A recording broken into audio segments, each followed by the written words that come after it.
Is this your card? Yeah, that's mine. Yeah? Yeah, Bencb 2020 Magician course coming out.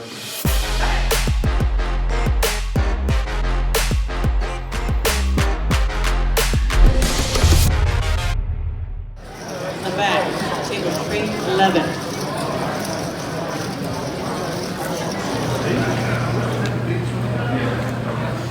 So you were saying that the last time you were here was you just took down a tournament and then that was it? Yeah. That's the last time you played? We took it down a side event here. It's pretty exciting. Retired. Had to come defend my championship right now. Yeah, bailed pretty quick last year too, didn't he? Hit the big score and ran. Hit and run, baby.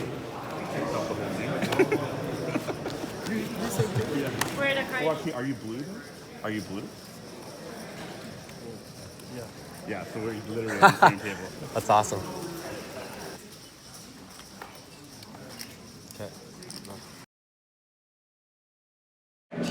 The fans, because I can call more hands against the smaller bets. So many people ask me, Ben, I lost motivation, and I always say, like, find your why. Why do you play poker? Like, what happens if you make money? What happens if you're successful with poker? And most people are like, I don't know. I think then I'm going to be happy. No, you're not going to be happy when you have a lot of money. Money just brings you opportunities, and you need to find out what kind of opportunities you actually want to go for. All right, guys, I'm going to wrap it up here. We're definitely going to make another Q&A. Thanks for tuning in. Really appreciate it, guys. Appreciate your engagement. Appreciate your feedback. And then hopefully I'm gonna update some great stuff here from Vegas, some deep runs.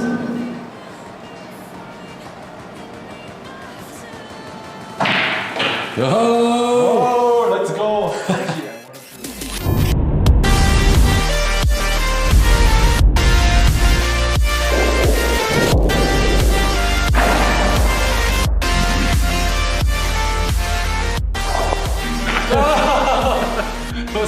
What's the intention of that? that's a good mistake right there.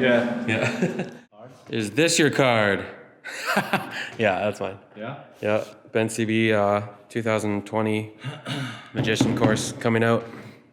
5K 6 max yesterday. How'd it go? It didn't go so well. Also a tournament I was really looking forward to, especially when you play a bunch of 10-handed, 9-handed tournaments. So 6-handed was really fun, really great structure, but just didn't go my way. And yeah, busted rather quick.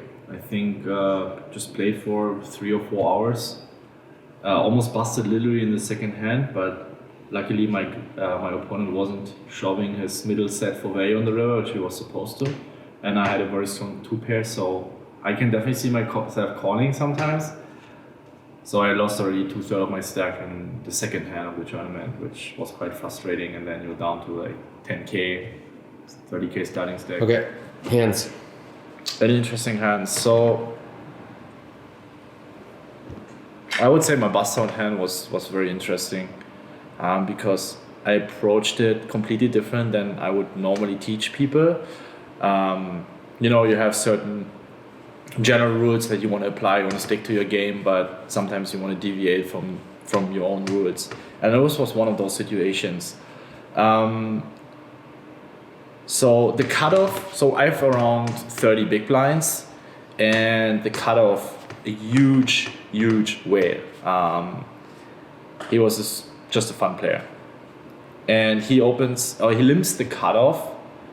And just to give you some quick background, he stacks off, he 3-bets king 10, and then the run of 7, 8, 9, 10 against his opponent, bets the flop, bets the turn, rivers a top pair on 7, 8, 9, 10, checks, his opponent jams, and he snaps it off. He's like, okay, you have it, call it. It's like, he didn't even think. I was like, you jump? Okay, yeah, okay, you have it. He wanted to give his stacks to his opponent. And unfortunately, his opponent turned his ace 8 into a bluff. So he won the hand. And people just kept bluffing into him. So, cutoff limps, button, a very good regular. It's Kirsten Bignell, I think. I'm not sure if I pronounce her name correctly. She's a high stakes pro, has been around for quite some time. She ISO raises 3x. So I'm pretty sure her range isn't necessarily strong because she wanna play a lot of pots against him. She probably has a good in-game awareness, so she knows that she wants to isolate him. So her range is a little bit weaker than I would assume as on average, and I have aces in the big blind. I think 3-betting, so cutoff limbs 400, she raises to 1,200. I have around 11,000. So 3-betting looks insanely strong. And also the cutoff probably just has even limb 7-4 offsuited and stuff like that, or 9-8 off, and I want to keep him in the pot. So I decided to call, which I really like in hindsight, because my plan was that she's going to be c-betting a decent amount of the time, he's going to be leading a decent amount of the time, and then I can raise her c-bet, and this guy comes along and even calls with a lot of trash. When she has something, she will also be aware of the fact that he's just calling a lot of crap and just go over the top and jam. She had around 50 big blinds, if I recall correctly. I call with aces. I only call, which I really like, and cut off calls. So we go 3-way to the flop, and the flop is 8-7-4. I check, cut off jack, checks, button, she bets around 1/3 pot. I raise very small. I think what most people do wrong here in those situations, like if they slow play aces, they're just okay all in. It would be reasonable, but there's still a guy that has a bunch of crap in his range, and so even if I raise small, he's not really getting the right price. So she bets, let's say, around 1,500 in a pot of 4,000, and I raise to slightly 3.5k. And this guy calls, so he's not getting good odds. So that's why I don't need to jam anyway. And I don't think that she has a bunch of king 5 offs or stuff like that. So if he has a good draw, she's probably go with it anyway. She will also call off my jam very often if she has a good draw, because if she has 10-9, she's in a good shape against my 8x. She might be calling it off, I don't know. If she has a flush draw with a gutter or overcard, she will call it off. So he calls, which is great, and she decides to jam. So the perfect scenario. Of course, sometimes it goes wrong. I call her all in. This guy tank folds forever. I think he wanted to call a gutter or something. He was chasing every draw, every gutter. There were boards where he had the bottom gut shot, so not even an overcard, and just kept check calling against big bets. And yeah, she has 9s, I have aces. Unfortunately, turn 6, river 5, so 5, 6, 7, 8. She has a straight. I bust out. But I think it's the reason why I brought up this hand is because especially in live poker, you have to deviate from what you would do normally online heavily. You have certain player times you will barely meet online, and you definitely want to adjust your game plan according to these types of opponents, and either play way more aggressively, play way more trappy to get them into the pot, play big pots against them.